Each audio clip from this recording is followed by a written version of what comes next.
Okay, so my first time doing anything like this, so let's see how it goes.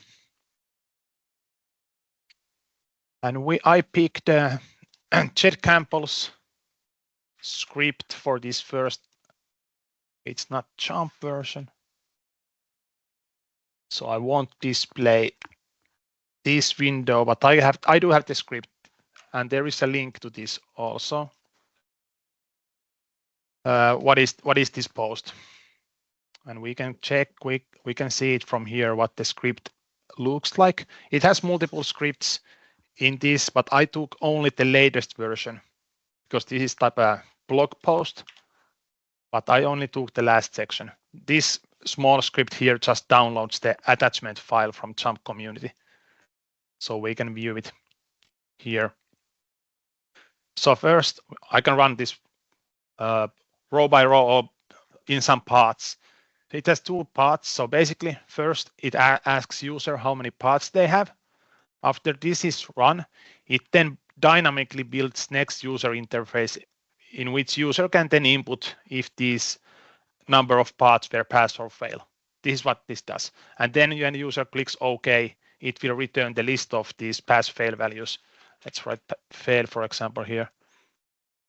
So now it will return the 1 fail here. This is only what this does.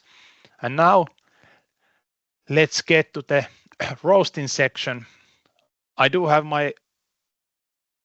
I could maybe write it here while I work, but I think I will just go through this and then side by side show my version. Let's see how it goes.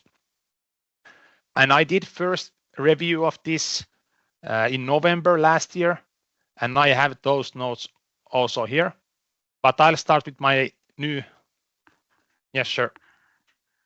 Let's see. Is it better?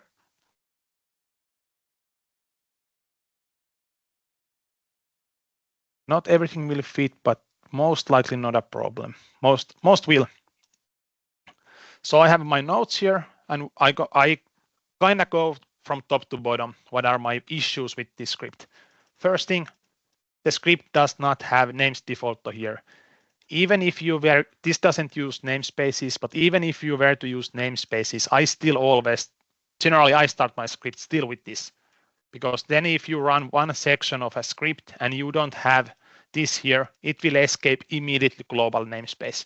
Can be very annoying to debug. There are some unnecessary, one thing to note, I deem this as production script. So this is now a production script, not a blog post script. So that's why I have this here, for example. All unnecessary prints should be removed. And if there are also unnecessary comments, in this case, this one, all of those should be removed from a production scripts. You don't want to leave any extra prints. They can be pretty annoying. For example, okay, this is now run here, but if this wasn't in add-in, it would appear on my enhanced log, these logs.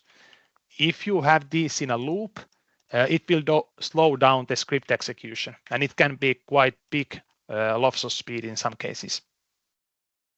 Then there are missing references.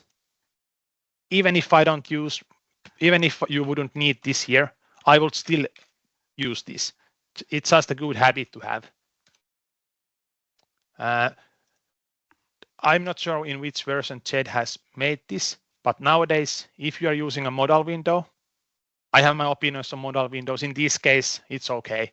JMP has return result, and in simple cases like number edit boxes, it does work. So you will see the difference from my script. But in this case, when the user clicks OK, it will get the value from this number edit box to this numParts variable. Return result can make this a bit easier, but it doesn't work with every element. Let's see. Okay, here's just a note that modal might not be a good idea. In this case, it's fine in my opinion. It basically forces the user to make a decision on this, how many parts they want to have. Then even if you are using modal window, I would say always have a cancel button on modal window, so user can exit out from here They can press cross, but cancel is, in my opinion, cleaner. Modal window does force you to have an OK button. There are tricks to hide it, but basically you have to have at least one button in modal window. It's okay. Even if I remove this, it should create it. Jump should just create it. Yeah, it will add the OK button. But I would add cancel button also. Building this UI, I make this jump like, in this case, maybe not necessary. This is very simple one, but move OK button on the right side. Use panel boxes for extra grouping. For example, we cannot see the whole title here. Might be due to my scaling now, but still. There's no sanity checking. So now we are basically past this. We now have some inputs in our number of parts. There's no sanity checking. User could input here minus values, missing values. They cannot use characters because this does handle that. But nothing doesn't prevent user from adding -1 here. And now we have negative numbers. And then it's up to the rest of your script what happens. Most of the it doesn't do anything. And then I think this is the big part of this. I had to run this so we get at least some value of proper value. And then is the big part is building this out of strings. These are very difficult to understand, debug, and nowadays I would say you should never have to do this in JMP, building expressions out of strings.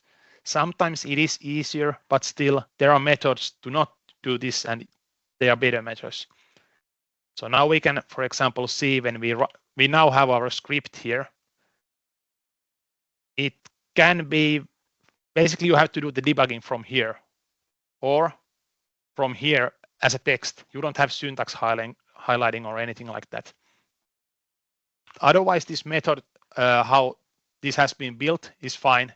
Using new window and then lineup box with text boxes and text edit box. One thing I would maybe change is this text edit box. So because now nothing prevents user from inputting here whatever they want. It doesn't have to be pass or fail. If user only has few options, why not force the user to use those two? So you have checkbox basically, radio box, combo box. There are some options you can use for that. That's most likely those. And then I will go how I would modify this script. Let's see if I can find. I have few versions of this. Let's see, I think this is the first one. A bit more extensive than the other one. So names default to here, start my script with that. No big changes here, but this is JMP 18, so I can use type modal dialog. This is the new method, that's why I utilize it here. I use return result. I have wrapped it with edge list box and panel boxes to make it a bit clear. So my UI looks like this. Then I have sanity check here. So if user cancels out, it will stop the script execution at this point or presses the X. And this is what you can get. If I run this new window now, this is basically what the new result will give you. If I don't have this, you would get, I think you will have this new button value here. But this is how I generally do with modal windows. Check if user has pressed OK or not. Then I will move the value from here to my number of parts. So now I have the 10 here. And then I will perform some sanity checks. If the value is missing, throw an error. If it's negative value or less than or 0 or less than 0, throw an error. So user cannot input in that type incorrect values. You could also use onValidate. In my other examples, I have onValidate, but it can be a bit annoying because it doesn't inform user really what's going on. But there are also one more extra option you can use for that. A few extra comments for you to read through. Then a similar idea, I use lineup box. It's very clean. That's why I use it. And then what I do, build the lineup box outside of the new window so it doesn't extend while building it. I loop over a little bit like here. The loop is some here, building with strings. I use it appending checkboxes.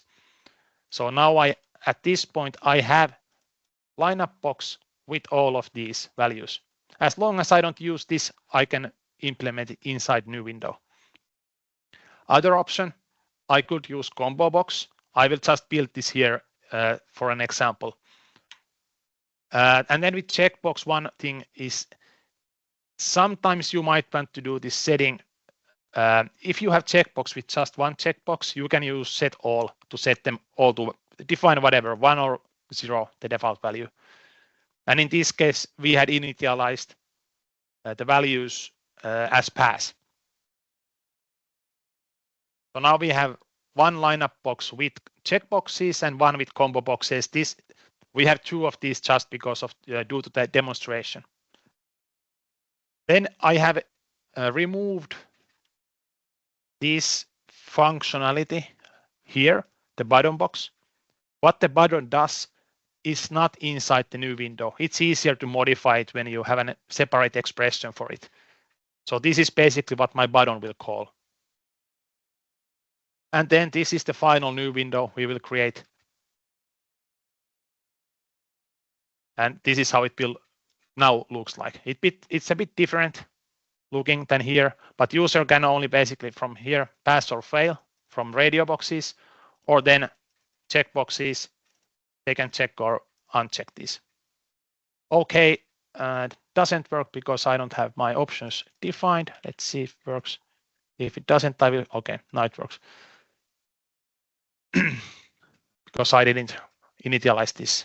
Not that necessary in this example. That's why I hadn't initialized it. This is, if we compare to this here we built this dynamically and we add these to the list. Sorry, where is the? Yeah, it's here. So we basically add these checkboxes, or sorry, text edit boxes to list dynamically in a script. But we can use XPath, and we don't even have to keep check of those values at all. You could add them here if you want to insert into list. That's fine option. I don't usually check this type of XPath is enough. But I will add one more example here before I upload this for the references using list. But here I will create the list basically using these. Let's run this part. So now the user interface isn't visible, but these do exist already. So I can get the values from the checkboxes and then radio boxes. They do exist. And then one thing I forgot to mention here is that depends of course on your application. But generally, I would initialize it as a failure value, but that depends where this is used. So this is one option how to do this, and then a bit more maybe wrong to say advanced, but a bit different version. It utilizes a bit more complicated stuff. So in this, I have global variables, and in my case, the globals means that these uppercase variables are something that I should not touch after they have been initialized. So I don't want to change this anymore at this script. That's what they're uppercase, just to indicate me that.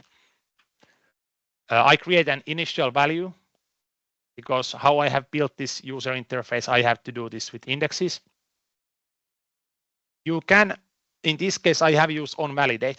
So, okay, it's difficult for me to break it because I also have limited the maximum and minimum values user can input. So you can, in number edit box, you can set minimum values, maximum values. You can prevent the user not using floats. So if I run here, if I try to place -1, it will change it to 1. Over 20, same deal, it will change it to 20. 1.1, it won't allow those values. It will allow a missing value, but if I click OK now, it won't advance, and it's because of this onValidate. If this returns 1, it will close this window, but now it's returning 0, so it won't do anything. Let's use 5. So now this should be 1 from here. Check for users if user has pressed the button. Even if I have the value already here, it's just better name, in my opinion, to have these num parts and move it to basically have a second reference for the same value. Then I build a user interface. This is a bit this is complicated and looks complicated because the earlier version we had the radio box and they were pass on top and fail on below. Now they will be side by side. But in JMP, at least what I remember, you cannot do it directly without using this basically separate radio boxes and then group them together. So I have a lineup box tree here because of that. And that also complicates my get results. This can look a bit messy, but we can see it from here. So we have 5 number of parts somewhere here. It's 5, but we have 10 items here. It is because these are now basically duplicating. So this will just use indexing and take every second value. And then this is final result. This is very similar to the earlier one I had. The only difference basically is this, that they are initialized to 0 or fail in this case, and they are side by side. Just an other example. You could build this as a table box. Good option in your opinion also. And my get results doesn't work for some reason. Maybe I didn't run it. And this is also a good demonstration because I had used this lab results. It doesn't, you cannot use it twice. It's now gone, the element I had built. So now, so if I want to build this again, I have to run this from the start. And now I get this. Oh, and this is not a modal window anymore. So I can basically run these and go here and look at the other windows. Usually my decision is based on that. In this case, for example, I might have a second table where I have some calculations and I have to check, is the part 1 good or bad? And I might have to do some extra analysis. In that case, if I have modal window, I cannot do it. That's why I'm not blocking user from selecting basically any other JMP windows.